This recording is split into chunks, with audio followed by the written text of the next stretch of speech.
a motorcycle brand can survive a bad sales year. It can survive slow dealers, angry owners, and even a few ugly headlines. But when the company behind the badge has to walk into court and ask for protection, that is different. KTM, the orange brand built on racing, dirt, speed, and attitude, filed for court restructuring after financial pressure became too heavy to hide. Creditors accepted a 30% payout plan. Bajaj stepped in with rescue money, and suddenly the question changed. It was no longer, is the bike fast? It became, can the company behind it still support you after the sale? And that is the part every rider should pay attention to. Stay with me until the end, because the biggest problem KTM faces now may not be bankruptcy paperwork. It may be earning back the trust of riders who once believed the orange badge was untouchable. What's happening? For years, KTM carried itself like one of the few motorcycle brands that could still make old-school riders pay attention. It was not trying to look soft, quiet, or polite. It sold speed, race credibility, orange paint, sharp bodywork, and the feeling that the machine was built by people who still cared about performance more than comfort slogans. That image had real power because KTM earned a lot of it the hard way. The brand built respect in motocross, enduro, rally racing, and aggressive street bikes that never felt like they were designed to blend into a parking lot. Even riders who preferred a Harley touring bike or an old Goldwing could understand that kind of identity, because at least it felt honest. But image and financial strength are not the same thing. A company can win races, sell attitude, and still get caught carrying more debt, inventory, and overhead than the market can absorb. That is where this story starts, because KTM did not run into trouble because riders forgot the brand existed. It ran into trouble because the business underneath the brand became too heavy. The legal language was not bar talk. KTM Aktiengesellschaft filed for restructuring with self-administration in Austria, which meant the company needed court protection while it worked out a survival plan with creditors. That does not mean the motorcycles vanished, and it does not mean owners should panic. But the situation had passed ordinary trouble. KTM was not a forgotten badge in a market nobody cared about.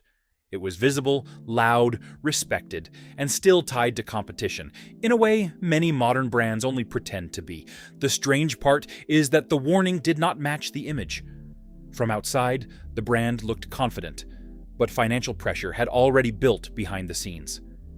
Any mechanic understands that feeling, because a machine can look clean from 10 feet away and still show real trouble once the covers come off. That is the first lesson for riders.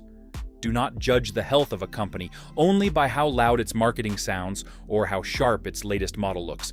KTM still had exciting motorcycles, but excitement alone could not carry the weight once the market cooled. This is not a cheap shot at the brand. It is a reminder that pride, racing history, and premium pricing can hide ordinary business problems until the paperwork makes them impossible to ignore. The court filing was the public crack, but the first practical signs were already sitting where riders spend money. The dealer floor warning. Dealers usually feel trouble before riders read about it.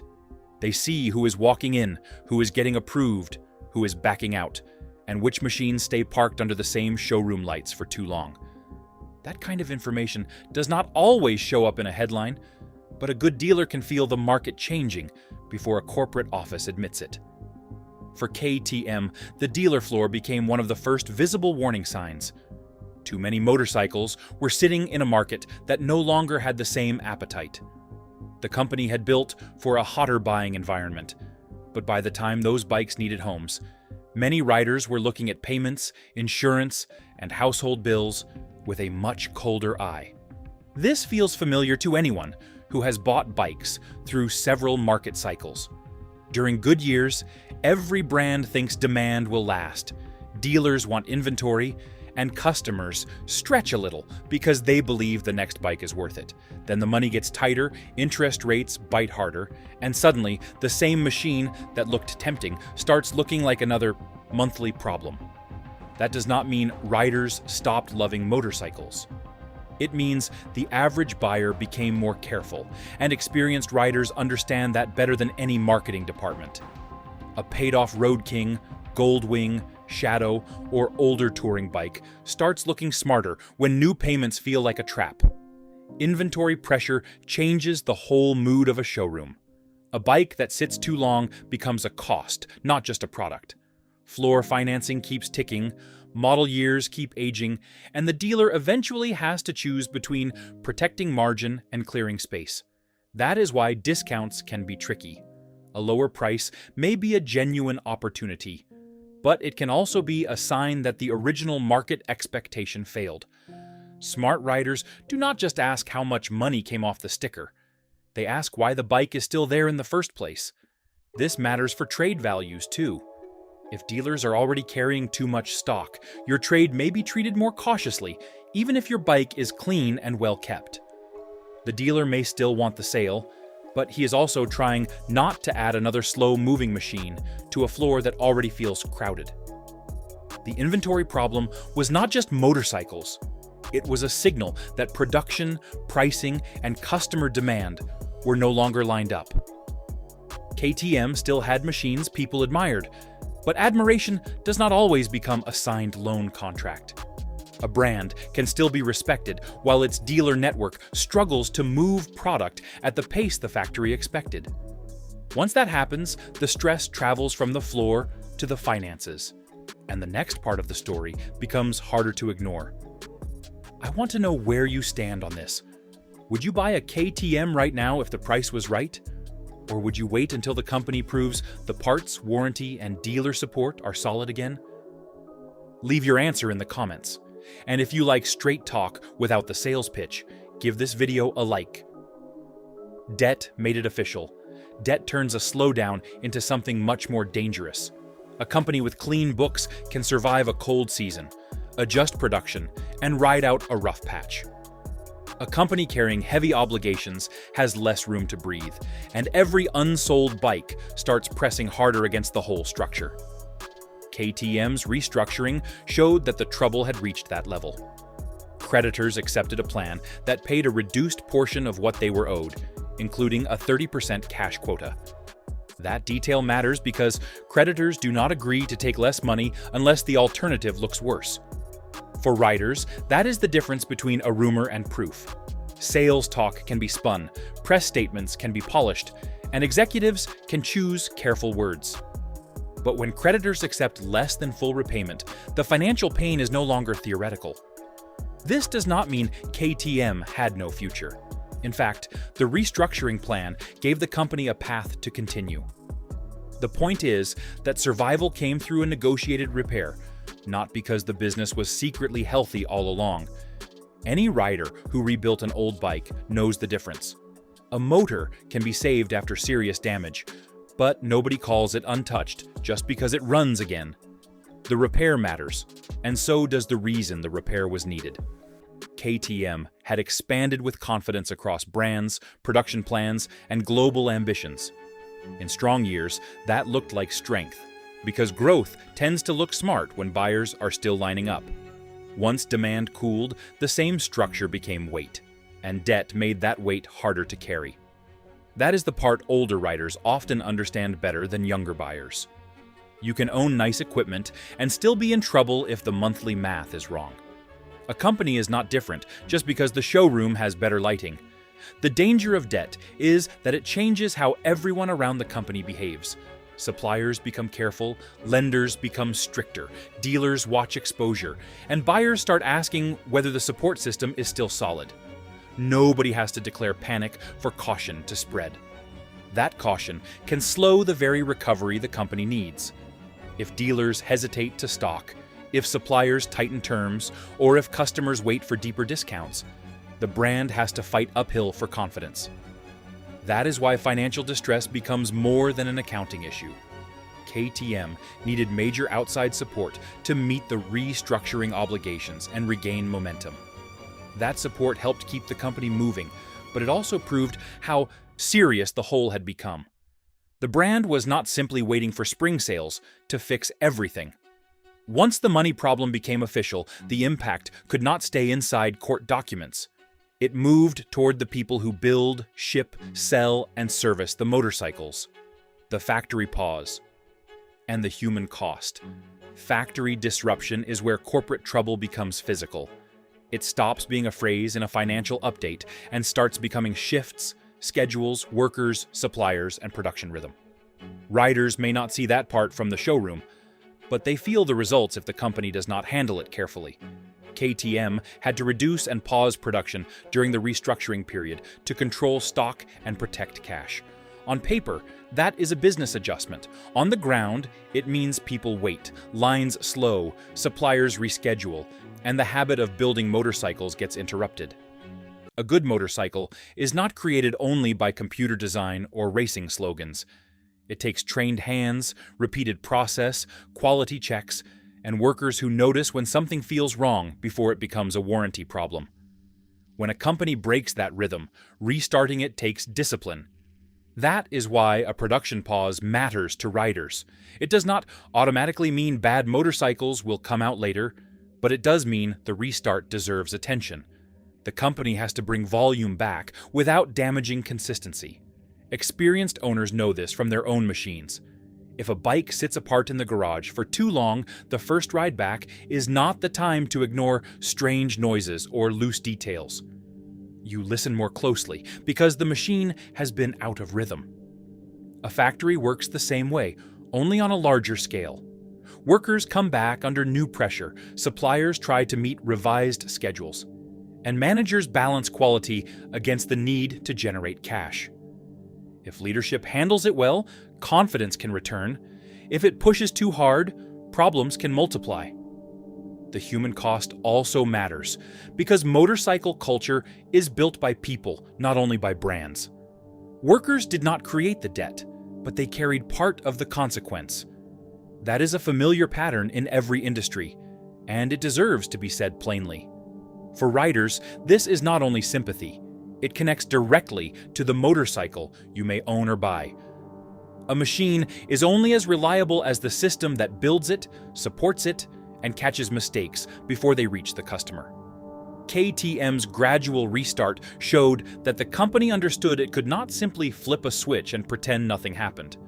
That is a good sign, but it is still something buyers should watch. Production recovery is a process, not a speech. This is why buyers should ask calm, specific questions. Ask whether the model has updates completed, whether delivery timing is stable, and whether the dealer has seen any parts or service changes. That is not fear. That is how experienced people protect themselves. The factory side of the crisis proves the problem reached the machinery of the business, not just the paperwork. When production slows, everyone downstream eventually feels some version of it.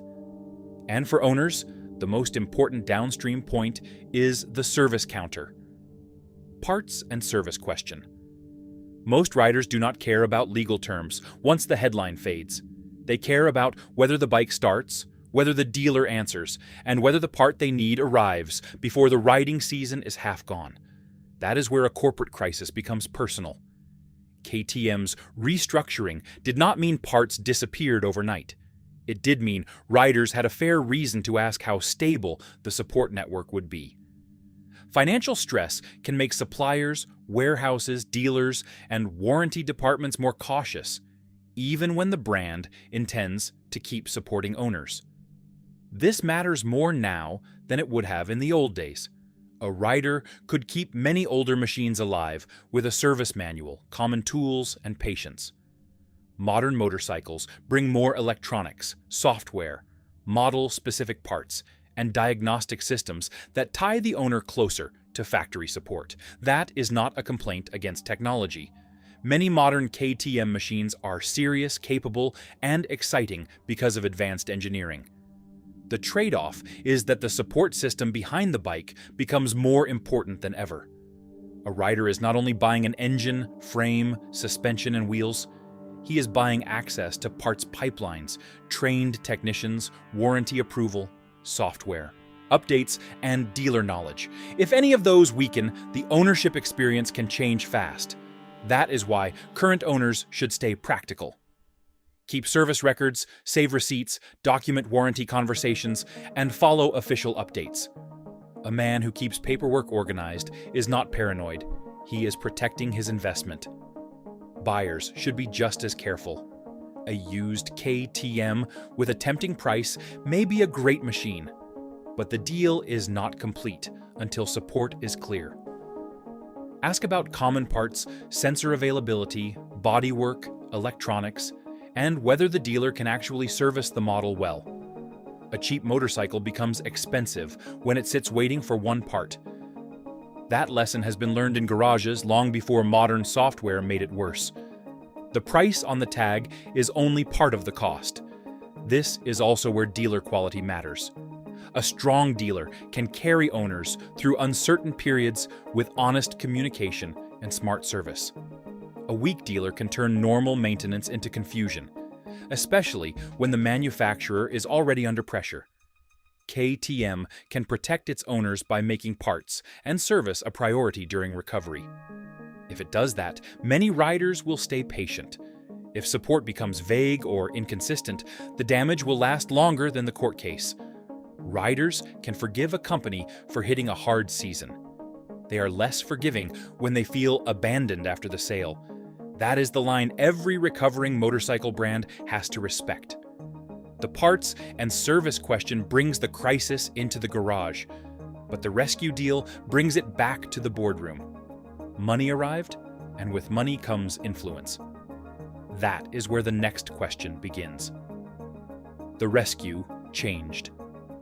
The room. Bajaj did not appear out of nowhere. The Indian manufacturer had already been deeply tied to KTM through production, partnership, and smaller displacement motorcycles. That history made the rescue more believable than a random investor trying to buy attention during a crisis. Bajaj-backed funding helped KTM meet restructuring needs and continue operations. For owners and dealers, that was better than silence or collapse. A company with a serious partner has a stronger chance of stabilizing than one trying to survive on promises. There is a positive side here that deserves respect. Bajaj brings scale, manufacturing discipline, and experience in markets where price, volume, and efficiency matter every day. KTM may need exactly that kind of discipline after years of aggressive growth. But rescue money changes the room. The people helping carry the company through a crisis usually earn more influence over what happens next. That does not make them villains. It just makes the recovery real. The question is not whether KTM survives in name. The real question is, what kind of KTM comes out the other side? A company can keep the logo, the paint, and the race language while still changing the decision-making underneath. That is where loyal riders should pay attention. KTM became important because it felt sharp, stubborn, and different. If recovery means trimming waste while protecting that character, the brand can come back stronger.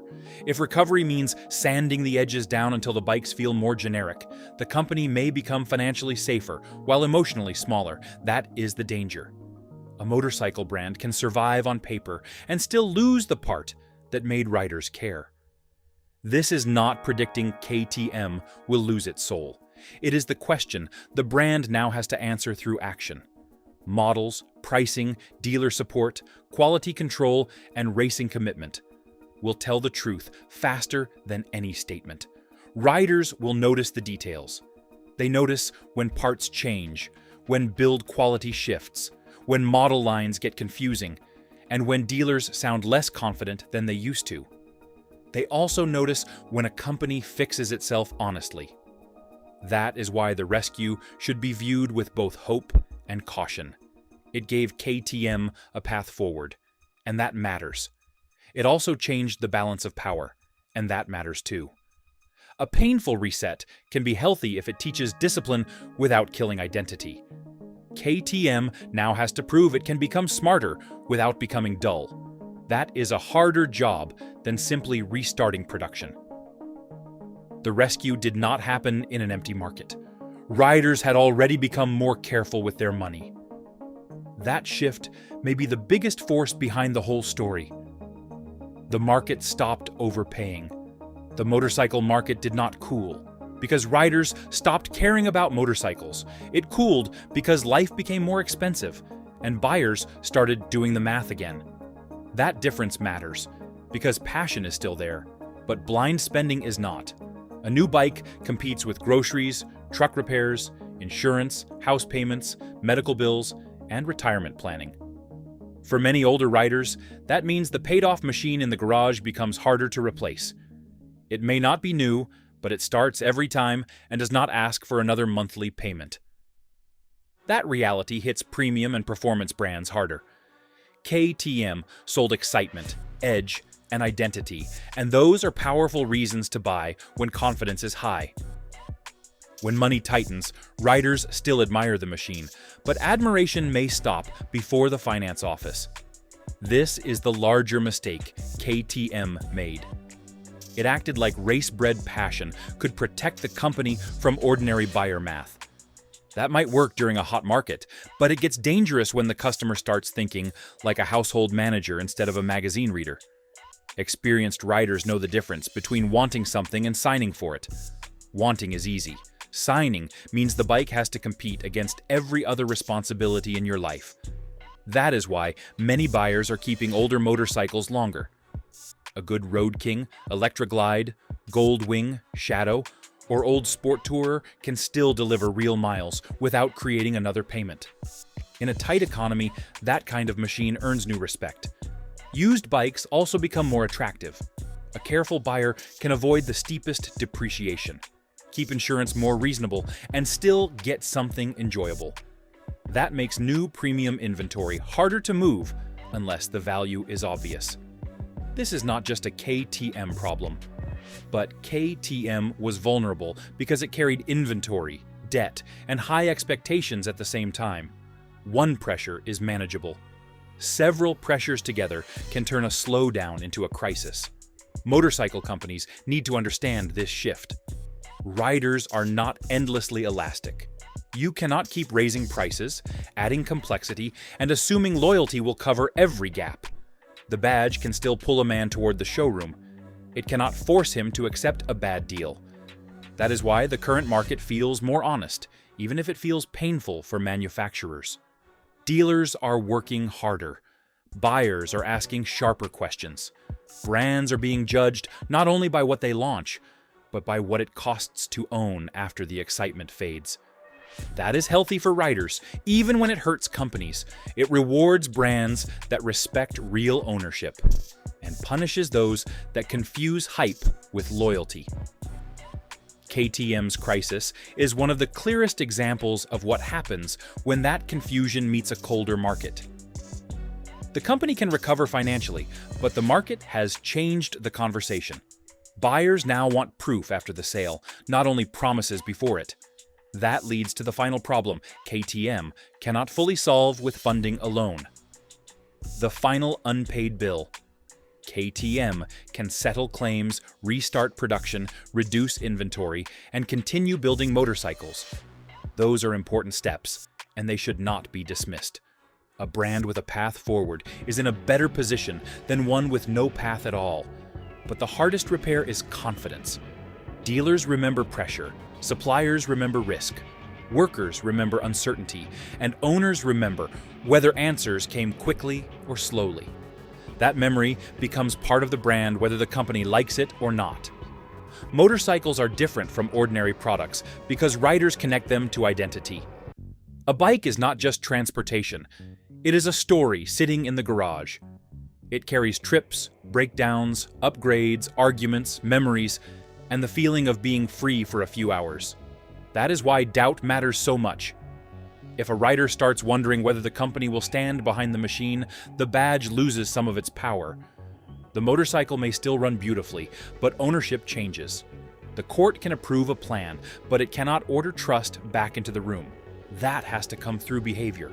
Parts need to show up, dealers need straight answers, warranties need to be handled, and models need to make sense.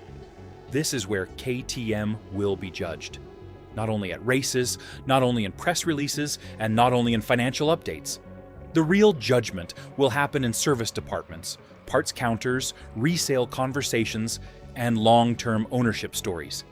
That is why riders should not overreact, but they should not ignore it either. Watch whether dealers sound informed. Watch whether common parts are available. Watch whether the company protects the character of the machines while fixing the business. A comeback is possible. KTM still has real motorcycles, real history, real engineering talent, and a partner with enough scale to help stabilize the operation. Those are not small advantages, but the old illusion is gone. The brand can no longer lean only on orange paint, race wins, and attitude.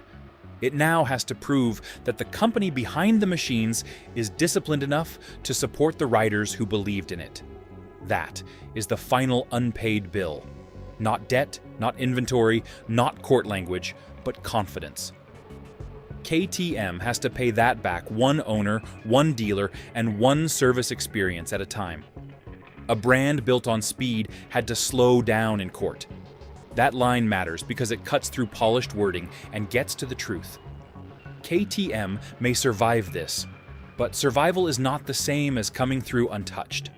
The motorcycles can still be worth riding, and the racing history still deserves respect. A good machine does not become worthless because the company behind it had a hard season. But every rider now has a reason to look closer before trusting the badge blindly. KTM may survive this, but the trust problem is not fixed by paperwork. It gets fixed at the parts counter, the service desk, and every time an owner needs the company to stand behind the bike. What do you think? Can KTM come back stronger? Or did this change the brand for good? Drop your thoughts below. Hit like if you ride with your eyes open, and subscribe for more real motorcycle breakdowns.